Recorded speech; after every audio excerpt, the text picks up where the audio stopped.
Moi, je le vois comme quelqu'un d'hyper compétent, en tout cas sur les sujets sociaux, GPEC, learning. Je pense qu'il faut qu'il sache travailler avec des startups. En tout cas, nous, on a commencé et je trouve que c'est intéressant, ça donne beaucoup d'idées. Il devra sans doute aussi savoir faire du développement agile. En tout cas, moi, les équipes RH, on commence à peine à le faire, mais je crois beaucoup que l'ensemble de nos sujets, en fait, sont très interconnectés les uns avec les autres, et pour travailler sur une promesse RH assez globale qui soit vraiment intéressante pour le collaborateur, je pense qu'il faudra arriver à intégrer tous les sujets, et donc ça nécessite aussi que les équipes sachent travailler ensemble. Il y a aussi un sujet, j'ai envie de dire, un peu de modernité. Alors le terme en lui-même est un peu désuet, mais en même temps, le fait de comprendre les jeunes générations, le fait par exemple de comprendre que tout le monde n'aura pas un CDI et qu'il y a des populations qui ont envie d'autres types de contrats de travail, le fait de comprendre que le télétravail ou la mobilité est un vrai enjeu pour les jeunes générations.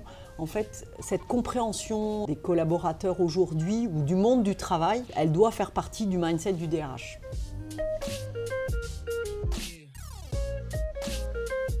En fait, demain, le RH, il faut qu'il puisse à la fois accompagner les collaborateurs et les managers. Clairement, le RH, il faut qu'il puisse, sur la base de diagnostics qui ont sans doute été assez généralisés, pouvoir travailler sur de quoi on dispose comme compétences en local et quel est l'enjeu business qu'on a, et de manière à ce que vraiment il y ait un parallèle qui soit fait entre ces compétences et le challenge business qu'il y a, et de manière à ce qu'on puisse mettre en place clairement des plans d'action pour cette montée en compétences, ou en tout cas des plans d'action qui permettent de remplir les enjeux business qu'on a besoin de remplir. Et pour moi, le RH, il est au cœur de ce dispositif-là. Donc, en fait, tous les outils qu'on a aujourd'hui qui permettent de l'intelligence artificielle et tout ça, lui permettent au RH de faire un RH un peu augmenté quelque part. Bon, bien que j'aime pas trop ça, ce terme-là, mais en réalité, c'est un peu ça. La formation, elle a quand même beaucoup évolué. On est clairement sur des parcours de blended learning qui répondent à notre sujet de compétences. Clairement, je pense que c'est bien d'avoir des bibliothèques de modules de formation, mais encore faudra-t-il sortir les livres de la bibliothèque et les animer.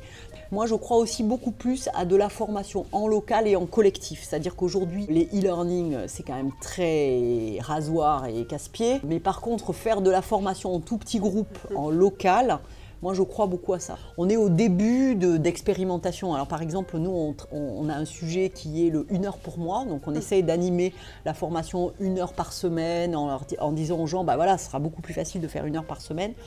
Mais je pense qu'on est au début de ce truc-là. Donc, on a beaucoup de choses à apprendre. Et moi, je pense qu'en 2025, on aura sans doute appris beaucoup de ces expérimentations-là, et on aura sans doute développé beaucoup de choses très intéressantes pour faire de la formation, évidemment sur son smartphone, évidemment sous forme de jeu. Voilà, on a sans doute beaucoup de choses à inventer, et c'est pour ça que le DRH doit être beaucoup plus créatif qu'il ne l'est aujourd'hui.